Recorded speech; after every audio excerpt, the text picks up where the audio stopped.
Hey there, everybody. Welcome to our preview for the Blacklist Season 10, Episode 8, The Troll Farmer Part 2. We're going troll hunting, everybody. Prepare yourselves. Everything is part two, seemingly this season already, and it's interesting because we've seen some of these things sort of listed as part two, and then the show airs it, and it's actually conclusion, and sometimes it's still part two, like the freelancer. Yeah, this one's going to be fun because it's like we already know there's a Part 3. Yeah. So it's like we've got a unholy trinity of troll farmer, I guess, if you will. Yep. Whatever happens here is going to continue into the following week. We'll talk a little bit about all of this, but I've also got a lot of questions about something that's coming in the weeks ahead that could be one of the most important Reddington episodes of all time, really to the point Yep. where I'm creating unrealistic expectations in my head, and I'm probably going to be disappointed. 'Cause Uh-oh.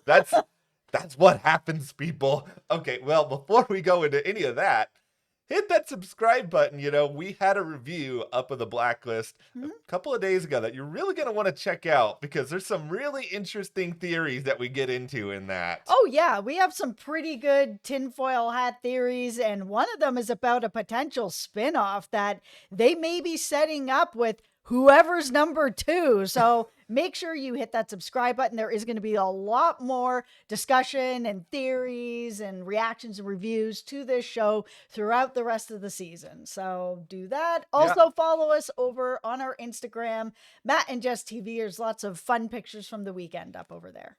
Okay, so let's start though with just like a quick little refresher. Who is the troll farmer, you ask? Okay, so we're gonna go back in time now to season 3. Beep, bop, bop, bop, boop. All Okay, right. we're back in time. We're now Liz is alive. Liz has blonde hair. She and Reddington are going on Wow, the run. we're really back in Yeah, time. we're really far back here, and the troll farmer, although his name Bochang, what he can ultimately do is, he's got a team, and they can use social media accounts, all this other sort of stuff to create these big, massive diversions. And what they did in season 3 was they were able to sort of set up this way for Reddington and Liz to successfully escape the city, and they were able to create all these different ruses through all of this. Now, at the end of all of this, though, Reddington basically sells out the troll farmer to the FBI as a way of sort of ensuring that, hey, you guys, let me get out of here or whatever. I'm going to throw you a bone. Here you go. Here's the troll farmer. We learned earlier this season the troll farmer has actually been released, so he doesn't even need to be busted out of prison. It's nice to have a little bit of a refresher on that. I mean, it's been a while. Yeah. For some of us, older ladies out here that our memory is Okay. questionable. It's nice to have a bit of a reminder of who the troll farmer is and what they're actually capable of going into these next few episodes where, they're going to be a focus. Here's the one pet peeve I have with this season so far. I don't need a scene every single episode of either WUJING or one of WUJING's people being like, here is what we have found out about Reddington and his potential immunity agreement with. It's like, okay, I know you guys need to explain this to these criminals all the time, but we don't need to see it every single episode. I disagree. Okay. I like it. And the reason that I like it is because I like the idea of seeing what people's reactions are. Like in the last episode, sort of seeing, the 3 months previous where it's like, oh yeah, this is what we found out. And they're like, prove it. I don't know you. I don't know you from anybody. Like, how do I know you're telling me the truth? I don't believe you. Cool. We'll be back with some proof and then we'll talk about it. I like seeing the different reactions because I wasn't sure as a criminal with WUJING, how he's going to bring in other criminals. Yeah. Criminals are, inherently not going to trust each other. So I was always kind of like, WUJING has a list of criminals. How is he going to get them to trust him, another criminal, that what he's saying is true? I think that's what makes this whole photographer story in episode 7 important now, because Yeah. it's like, we saw him bring in, the hired people from the end of last season with Yep. Marvin. Just like, who cares? Like, really, I don't care about those people at all. Troll Farmer's much more interesting, but he has proof now that he can show the troll farmer to be like, okay, here you go. Here's what's going on with the Reddington and the FBI. Will you work with me now? And it's just like, of course, the question then becomes like, what's going to happen to get, the troll farmer really out there with WUJING. Like, what's the end game? Like, the synopsis suggests that they're going to investigate some like social media events that could lead to some pretty dangerous stuff happening in the public. But it's just sort of like, what does WUJING really want from all of this with this particular guy? Yeah, I mean, it's hard to know. I wouldn't have expected the last episode to be what he was setting up, which was really slick, by the way. I said this in the review. I thought that was put together so slickly, of that sort of idea of like, okay, I can't get certain types of proof that Reddington and the FBI are working together, but I can get this, where basically I'm going to have some people feed Reddington some information. If the FBI shows up every single time, there's a pattern here that I'm giving information to Reddington, and then, the FBI's magically showing up. How is that a thing? I thought it was so well done. Got it, everybody. Oh, I've figured it out. All right, here's what's happening here. We're in a very strange and at times terrifying reality when it comes to technology in the world today. And I feel like Troll Farmer's pretty up to date with some stuff. And we know WUJING wants to embarrass Reddington. So I'm kind of joking, I'm kind of not. So oh boy.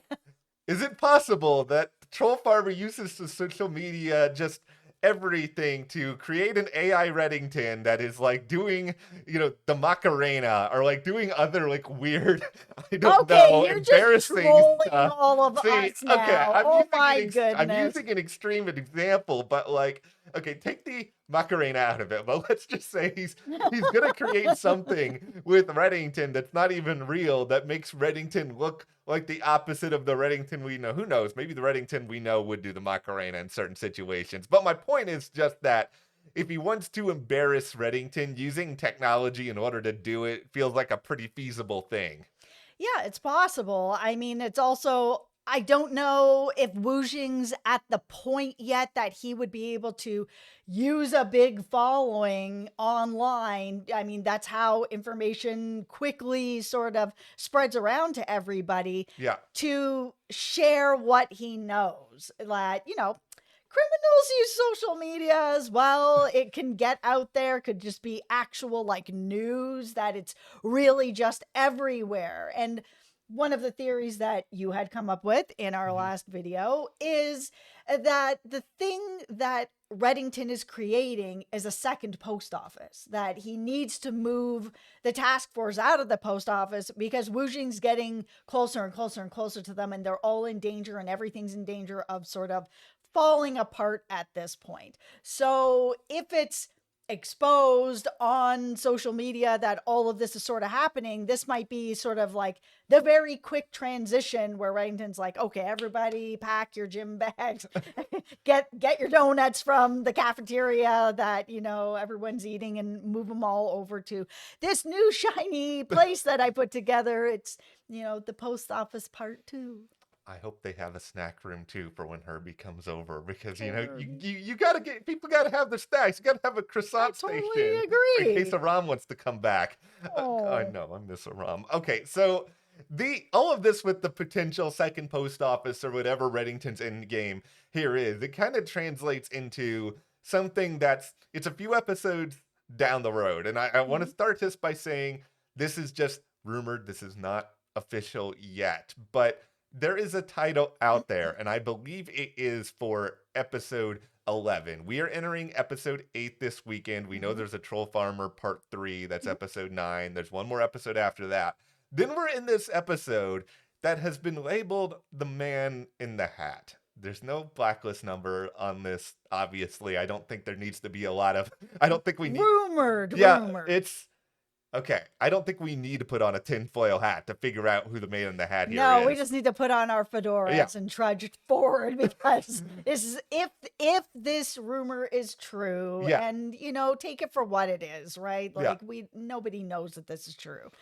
This could be a really big Reddington episode where we may not get answers on his identity. I think if we're going to get answers on his identity that are like confirmed, like John Eisendrath has said that he wants, that's not going to be till like the final episodes. Yeah, I'm not expecting that in this particular episode. But I do think that's sort of a good endpoint for us, for everyone who sort of is wondering what Reddington is up to right now. What is he trying to build? What is sort of in his Mhm. mind right now? Because I think one of the biggest struggles in this season and a lot of the Blacklist is that we don't really ever get fully inside Reddington's head. And, that makes episodes like Cape May, depending on how you want to interpret all that, as Mhm. really fascinating because it's kind of as close as you get at times. And I'm hoping that episode, which I'm sure we'll talk a lot more about down the road if that title ends up sticking, but Mhm. I think it's something for us to sort of just look a little bit at and sort of know, okay, we're going to get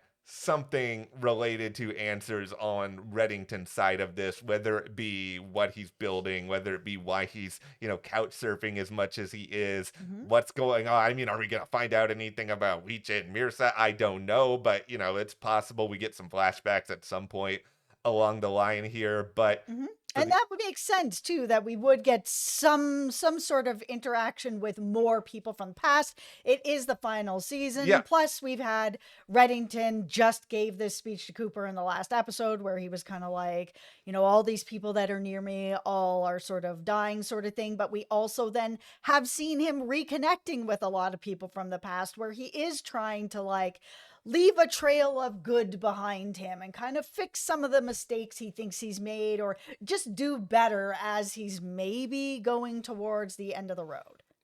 I will say this, since we mentioned Aram earlier on in the video. If there's Oh. ever a time to bring Aram back, isn't it when you've got somebody creating a ton of false social media profiles that you need to find a way to quickly eliminate? This isn't exactly Herbie's area of expertise. His computer skills seem to be more trying to get Sia to follow him online. I So, know. Hey, if you want to follow us online, hey! don't forget it is at Matt and Jess TV. Okay, well, we will be back this weekend to examine what's going on with this troll farmer and see how part 2 goes into part 3. But hit that subscribe button. Thank you guys so much. We'll see you here next time.